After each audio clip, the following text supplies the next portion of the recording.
On a calm Sunday afternoon, an unanticipated discovery broke the peace of a small but successful family.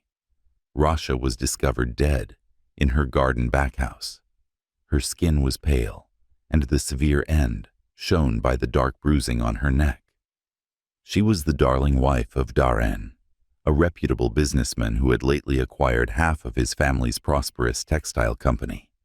The shock shook the whole town, but the true horror was still to come as the authorities looked into what first seemed to be a terrible accident, but soon found to be a web of lies, treachery, and murder. 2 years ago, Rasha had wed Darren.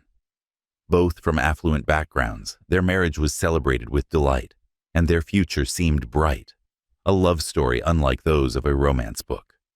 But tensions simmered beneath the shining surface of their apparently ideal life. Layla, Darren's mother, had always been in charge. Along with her late husband, she was the matriarch of the family and had great influence over the company she had helped create. She had been friendly to Rasha at first, but beneath her surface of civility, something sinister grew. Friends, sorry to interrupt, but please help me reach 2,000 subscribers by the end of the summer. Let's keep going. The search started right away after Rasha's body turned up. The first autopsy verified strangulation, but it ruled out the possibility of a robbery gone wrong, since there were no evidence of forced entrance into the house. Searching the garden for any hints, the forensic team found a single trace: silk fibers exactly matching the family's textile output, caught beneath Rasha's fingernails. She seemed to have battled for her life, trying to grab at someone. She had suffered. Leading the inquiry, Detective Imran felt a sinking sensation, suggesting this murder was personal. Not long after his team of forensic experts confirmed that the silk came from a batch produced at the family's private mill, they used random choice #33 trace evidence analysis to closely examine the fibers. This limited the pool of candidates to those with easy access to the factory. Imran started his investigation by chatting to clearly unhappy Darren. He said he had been at the factory handling a late-night shipment the evening before and had gone home just after Rasha had gone to bed. Although he acknowledged that his marriage had lately been tense, he insisted it was because of job pressure and denied any role in the death of his wife. But Darren was clearly uncomfortable when asked about his relationship with his mother. Layla, meantime, looked to be the model of calm loss. She told Imran she had loved Rasha like a daughter, but the investigator noticed her underlying coldness in attitude. Layla's alibi was strong. She had been at a charity gala at Rasha's death, surrounded by several well-known people, able to confirm her location. The inquiry carried on over the next days. Imran's sense of something being strange persisted. Examining family dynamics more closely, he found hints of conflict between Rasha and Layla, mostly related to the business. Rasha had indicated she wanted to participate more actively in the company, which had always been a tightly regulated family affair. Darren had been receptive to the concept, but Layla objected strongly. Then there was a major breakthrough. Approaching the cops with a tip, a neighbor wanted to stay anonymous. Days before the murder, Layla and Rasha had a furious argument overheard. The source claimed that Layla had screamed that Rasha would never touch a penny of this family's wealth, and that she had no right to interfere. It was abundantly evident that Layla had been offended by the notion of Rasha asserting ownership of the family company. Layla was under increasing suspicion, yet hard proof linking her to the crime remained lacking. But things changed drastically when a forensic entomologist, random choice number 6, was contacted to closely inspect Rasha's body. Under her skin, they discovered traces of rare insect larvae, usually found in particular silk storage facilities. Just before Rasha passed death, this data showed her body directly touching the mill storage area. That was the break Detective Imran had been waiting for. Together with the insect evidence, the fibers under Rasha's nails pointed to her murder elsewhere and later body movement to the garden. The case now turned its attention to Layla's possible murder of Rasha at the mill, and fabrication of her body's discovery in the garden meant to generate mistrust. More secrets started to surface as the search turned more tightly around Layla. Layla had been skimming company profits for years, according to concealed financial records. Layla's embezzlement would almost certainly be revealed should Rasha find a footing in the business. Though the stage was set for a confrontation, the whole truth still had not surfaced. Layla had committed a horrible deed. What had really motivated her to do so, and how had she meant to get away with it? Sensing family tension, Detective Imran pushed ahead with a fresh concentration on Layla.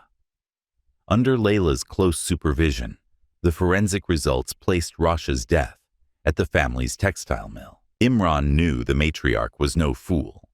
Layla was calculating and had most certainly planned the crime painstakingly. She had left, though, a trail. Layla was clearly not the bereaved mother-in-law she depicted as more forensic information came to light.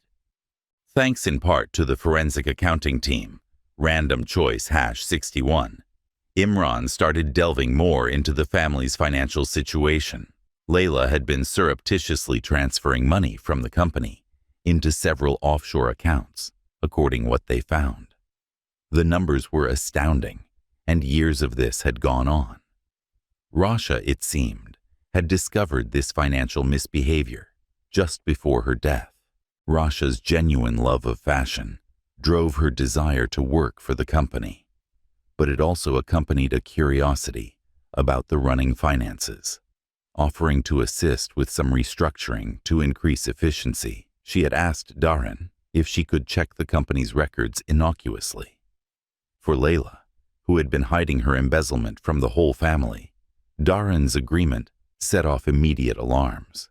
But her son was gullible, blinded by his faith in his mother, and had let Rasha access records that ought never to have seen publication. Rasha had told a close friend, Leah, about her worries. The investigators found.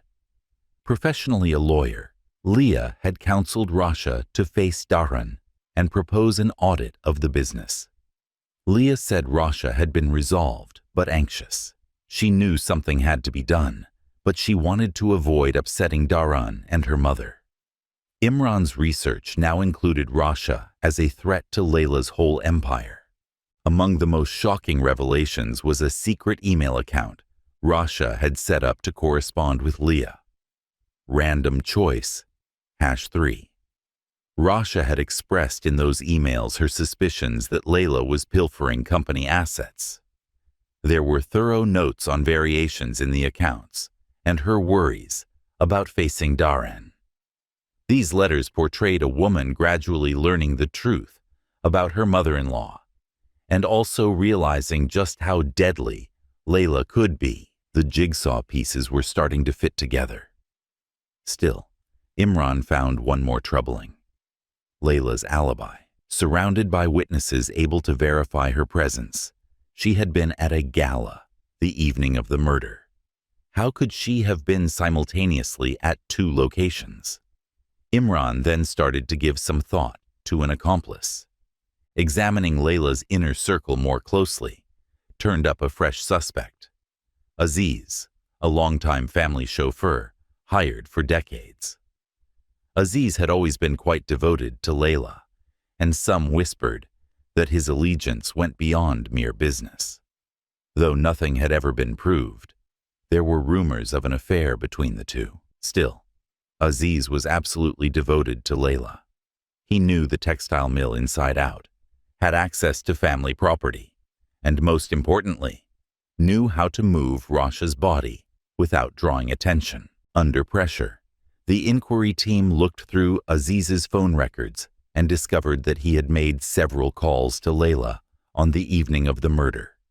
Calls that were notably brief and made in quick succession. More importantly, a team of digital forensics specialists restored security footage from the mill. once considered to be useless because of a technical glitch. It displayed a figure matching Aziz's build arriving late at night into the mill. Looking at this data, Aziz broke. He admitted under questioning that he had helped Layla relocate Rasha's body, but insisted he had not participated in the murder itself. Aziz claims Layla called him to the mill after killing Rasha in a fit of wrath. Desperate and terrified, she had phoned Aziz asking him to assist her in clearing the area and moving the body back to the house. Under Layla's thumb and terrified of losing his job, Aziz had agreed.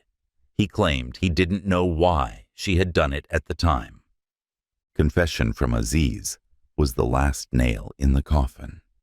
Imran still required, though, a strong motivation that would hold up in court.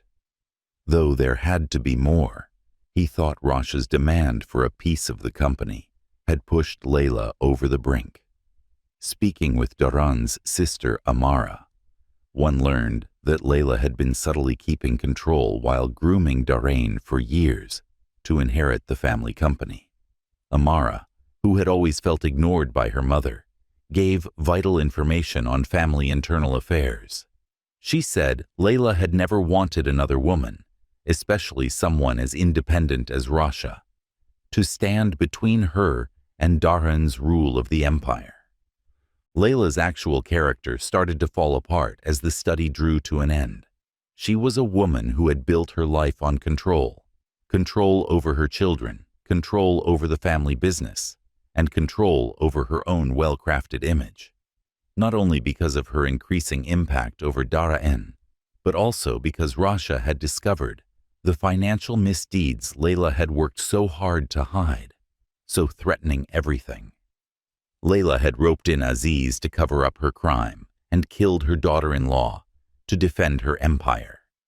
Now, with the truth out, bringing her to justice was all that remained. The courtroom was crowded, every seat occupied by family members, reporters, and inquisitive observers drawn to the explosive case. Once the strong matriarch of a wealthy family, Layla sat in the defendant's chair, and her composed front broke under the weight of the charges. Beside her sat Aziz, her devoted friend who had lately turned state witness in return for a lighter sentence. The trial was about to start, and the world watched to see how the tale of murder, dishonesty, and greed would turn out. Still grieved over the death of his wife and the treachery of his mother, Darain sat with his head in his hands on the other side. The prosecution had made it abundantly evident that this was about power, control, and the extent one woman would go to in order to guard her secrets. Not only a murder case, but the defense presented Layla as a loving mother who had been driven to desperation by the demands of the company and the erratic family dynamics. The prosecution sought to discredit Layla's public persona as a bereaved mother right from away. They methodically presented their case, creating a picture of a woman who had always been in control, who had amassed the wealth of her family by smart, occasionally brutal choices. But Layla's control over the company, including her son, started to wane when Rasha entered the scene. Rasha clearly threatened all Layla had worked for. The data was terrible. Called to the stand to explain how trace evidence analysis of the fibers discovered under Rasha's nails matched those from the family textile mill, forensic experts were the rare insect larvae discovered on Rasha's body positioned her at the crime scene. Equally heartbreaking was the testimony of the forensic accountant who discovered Layla's covert embezzlement. For years, Layla had been siphoning millions from the company while keeping the outward look of a financially successful company. The room was clearly tense when the prosecution called Aziz to the stand. Visibly startled but determined, Aziz painstakingly related the evening the murder took place. He described how Layla had phoned him in a panic, begging him to help her hide what she had done. Aziz said he moved Rasha's body from the mill back to the garden, but he insisted he had not participated in the actual murder. The prosecution pushed him on his long-standing allegiance to Layla, suggesting that he had been more than just an accomplice. But Aziz insisted that his sole transgression had been supporting her out of loyalty and fear. The revelation of the secret emails, random choice, #3, between Rasha and her friend Leah, that revealed Rasha had discovered the financial misdeeds marked the turning point in the trial. The emails recorded Rasha's growing mistrust of Layla and her anxiety of what she might do should she confront her. Written just a few days before the murder, one email said, "I'm starting to think she knows I'm onto her." Darren sees nothing, but his mother is hiding something very significant. What could happen should this blow out scares me. This was a pivotal point in the trial, since it was indisputable that Rasha had clearly intended to destroy Layla and had seriously threatened her control over the company. Layla's defense team sought to place the guilt on Aziz as the trial went on, implying that he had behaved alone out of resentment and jealousy. They portrayed him as a volatile man, driven over years of slavery, who had snapped and killed Rasha in a flash of wrath. But this defense soon crumbled when Aziz's attorney turned up phone records proving calls between him and Layla on the evening of the murder. According to the communication pattern, Aziz had been called to the mill following the murder already had occurred. The jury saw through Layla's obvious attempts to avoid accountability. Darren then adopted a position. His story was terrible. Torn between his loyalty to his mother and his love for his wife, he had battled to embrace the truth.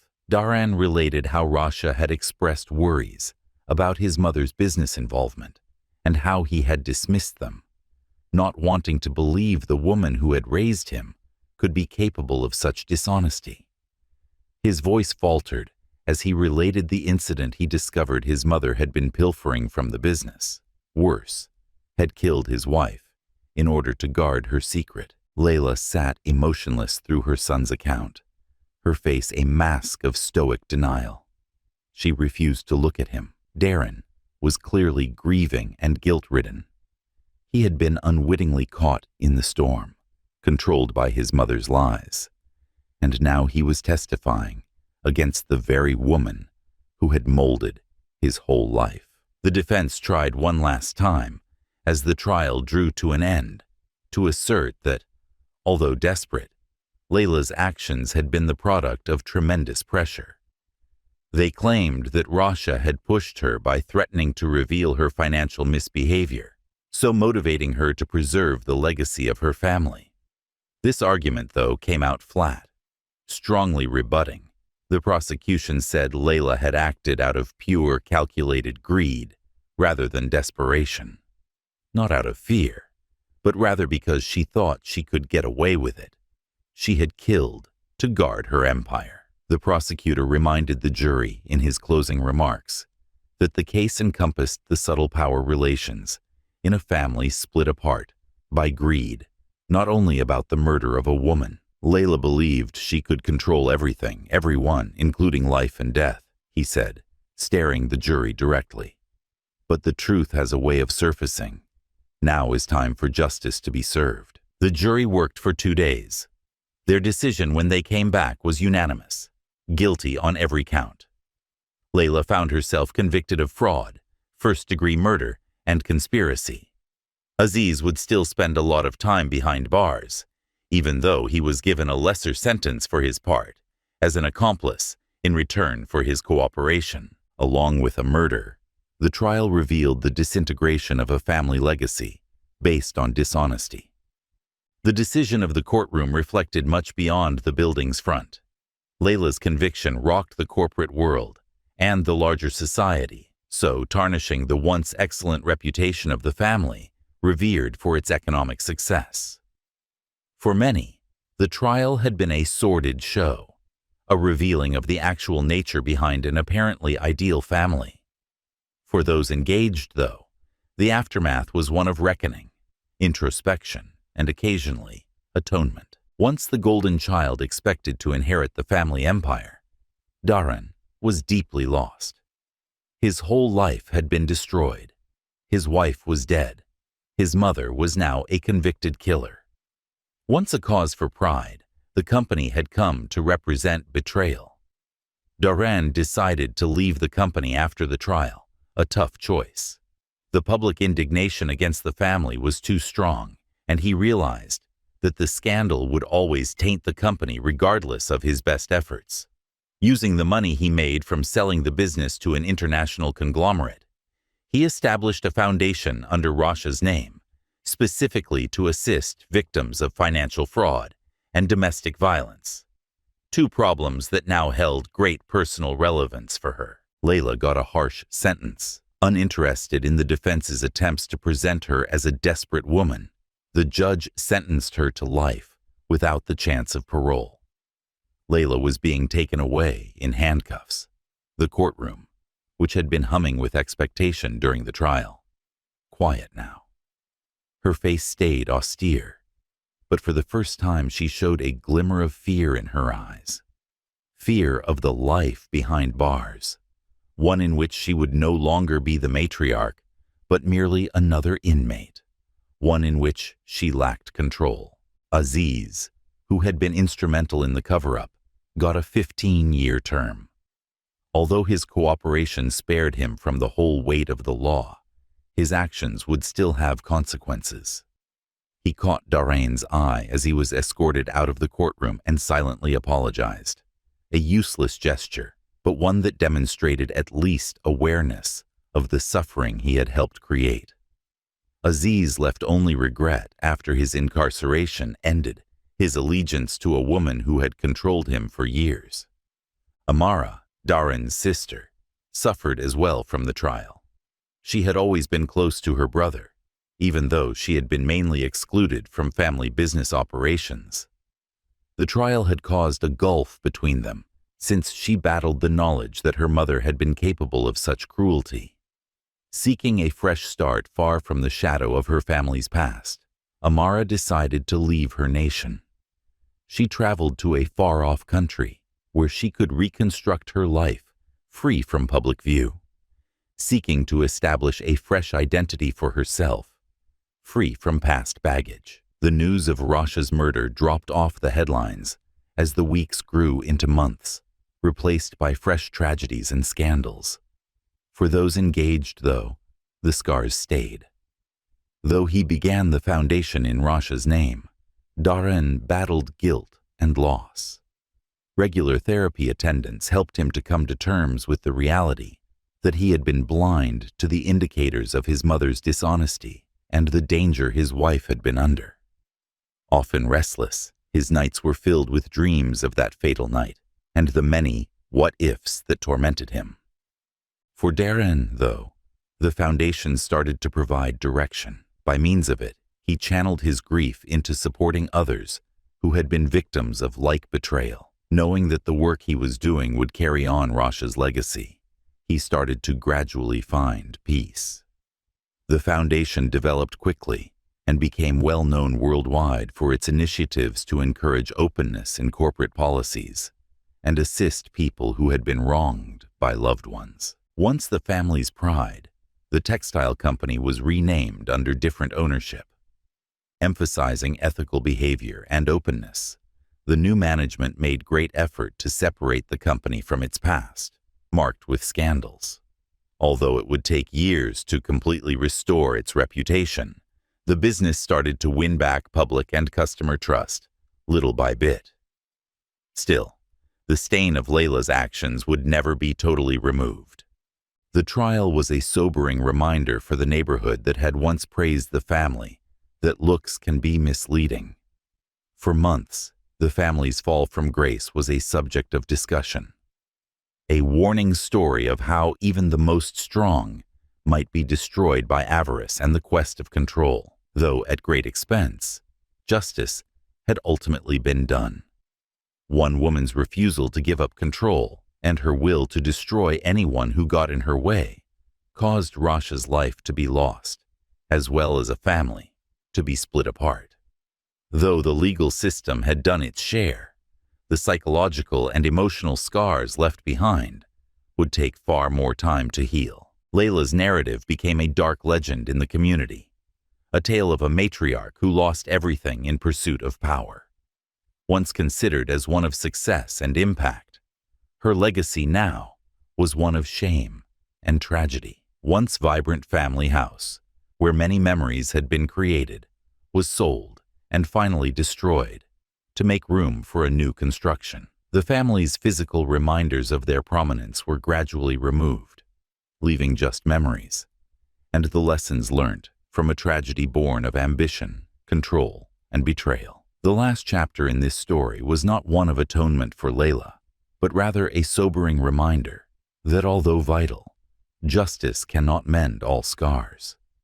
Generations of people would remember the family's narrative as a warning of the perils of unbridled ambition and the terrible power of secrets kept too long, not as a triumph story. Years after the trial, Darren stood at the brink of the old family land, now a peaceful park where families played and people strolled ignorant of the sinister past that once called there. As he had hoped, the house, the company, and the legacy were gone and replaced by fresh starts. Still, the weight of the past hung subtly around him, a reminder of how readily greed might destroy family, trust, and love. His foundation now reflected something he never would have imagined. His life's work became helping victims of fraud and abuse.